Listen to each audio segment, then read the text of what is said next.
అభివృద్ధిని చూసి ఓటేయండి, పనిచేసే ప్రభుత్వాన్ని దీవించండి కరీంనగర్ బీఆర్ఎస్ అభ్యర్థి గంగుల కమలాకర్ అన్నారు. జిల్లాలోని భగత్ నగర్ రెడ్డి సంక్షేమ సంఘం ఆత్మీయ సమ్మేళనంలో ఆయన ముఖ్య అతిథిగా హాజరై మాట్లాడారు. ఈ సందర్భంగా మంత్రి మాట్లాడుతూ తనను మరోసారి కరీంనగర్ ఎమ్మెల్యేగా ఆశీర్వదించాలని, గతంలో 3 సార్లు తనకు అవకాశం ఇస్తే కరీంనగర్ను ఎంతో అభివృద్ధి చేశానని చెప్పారు. ఈసారి అవకాశం ఇస్తే మరింత ఆదర్శంగా తీర్చిదిద్దుతానని హామీ ఇచ్చారు. ప్రజా సంక్షేమ పాలన అందిస్తున్న ప్రభుత్వానికే ప్రజలు పట్టం కట్టాలని కోరారు. ఈ కార్యక్రమంలో నగరం మేయర్ యాదగిరి సునీల్ రావు, కార్పొరేటర్లు తదితరులు ఉన్నారు. ఇక్కడ ఉన్న మెయిన్ రోడ్ల మీద కానీ ఇంటర్నల్ రోడ్స్ కానీ చిన్న ఇబ్బంది పడకుండా ప్రజలకు సౌకర్యవంతంగా రోడ్డు వేసే పరిస్థితి తీసుకొచ్చినాం. ఇంకా చాలా పనులు చేయాలి. మెడికల్ కాలేజ్ తీసుకొచ్చినాం. మెడికల్ కాలేజ్ పనులు నడుస్తున్నాయి. ఐటీ టవర్ నడుస్తున్నది. ఒక 1.5 ఇయర్లా ఈ కరీంనగర్ అద్భుత నగరంగా మారుతుంది. ఇప్పటికే హైదరాబాద్ తర్వాత గొప్ప నగరం ఏదంటే 2వ నగరం కరీంనగర్ వైపు చూసే పరిస్థితి ఉంది. రేపు డెఫినెట్గా దీన్ని నెంబర్ 1 స్థానానికి తీసుకురావాలి. దీనికోసము కరీంనగర్ ప్రజల యొక్క జీవన ప్రమాణాలు పెరగాలి. కరీంనగర్ అంటే ఒకప్పుడు కల్లోల జిల్లా, అందరూ సస్పెండ్ చేస్తే పంపించే జిల్లా నుంచి కరీంనగర్ మేము రావాలి, కరీంనగర్ డెవలప్డ్ అని చెప్పేసి పరిస్థితి తీసుకొచ్చినాం. ఈ రాజకీయ ఈ భూమి మీద మనం వెయ్యిని బతకం, కానీ మన భావితరం కూడా ఒక గొప్ప నగరం అందియాలి. సోదరి మల్లారెడ్డి ఎన్నికి ఇవన్నీ చెప్తున్నంటే the development should be continue. ఈ అభివృద్ధి నిరంతరంగా కొనసాగుతూ ఉండాలి, వెళ్ళిపోతూనే ఉండాలి, ఆగాలి ఎక్కడంగా. భావితరానికి ఒక గొప్ప నగరాన్ని అందించాలి, భావితరానికి డెవలప్డ్ సిటీని అందించే ప్రయత్నం చేస్తున్నాం. చేసింది తక్కువ, ఇంకా చేయాల్సిన బాధ్యత కూడా మనకి చాలా ఉంది.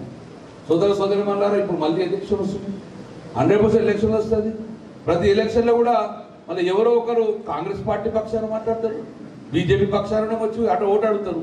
కానీ ఒక్కసారి ఆలోచించుకోండి, ఈరోజు బీజేపీ పార్టీ అభ్యర్థున్నాడు, మీ అందరూ తెలుసు, సంజయ్ గారు వచ్చి పోటీ చేస్తారు. కానీ బీజేపీ పార్టీకి ఓటేస్తే ఏమవుతుంది? ఈ రాష్ట్రంలో ఎమ్మెల్యేలు 1కి 2 కన్నా ఎక్కువ గెలు, మ్యాచ్ గెలితే ఒక 5 గెలితే కావచ్చు, కానీ ప్రభుత్వం ఫామ్ కాదు.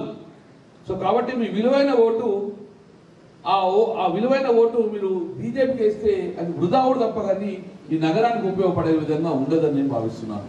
కాంగ్రెస్ పార్టీ అభ్యర్థులు ఎంతవరకు తెలియదు, ఎవరు వస్తారో తెలియదు, ఎవరు ఎంత మాట్లాడకూడదు తెలియదు. కానీ ఎవరు వచ్చినా కూడా ఈ ప్రజాస్వామ్యంలో అటువంటి వ్యక్తులు మనం ఓటేసే పరిస్థితి లేదు. మన ఊళ్ళకు రక్షణ ఉంటుందా? 15 సంవత్సరాలు మచ్చ లేకుండా, ఎలాంటి అవినీతి ఆరోపణ లేకుండా ప్రజాశ్రేష్ఠంగా బతుకుతున్నాను. సో రాజకీయాలు అలాంటి వ్యక్తులు అనుమతి ఇవ్వకూడదని చెప్పి నేను మనస్ఫూర్తిగా కోరుకుంటున్నాను. ఈరోజు మీరు నాకు అవకాశం ఇస్తే 4వ సార్లు మీరు ఆశీర్వదిస్తే ఇంకా నా యొక్క కేసీఆర్ గారు ముఖ్యమంత్రి అయితే నాకు గొప్ప అవకాశం కలిగిస్తే నా యొక్క పదవిని మీ యొక్క వెల్ఫేర్ కోసం, ఈ నగరం యొక్క అభివృద్ధి కోసము కృషి చేస్తాను. చాలా కంప్లీట్ చేయాలి. వేరే వాళ్ళ చేతిపోతే మేనేజ్మెంట్ చేయగలుగుతారా? వాళ్ళకి ఏం ఐడియా ఉంటుంది?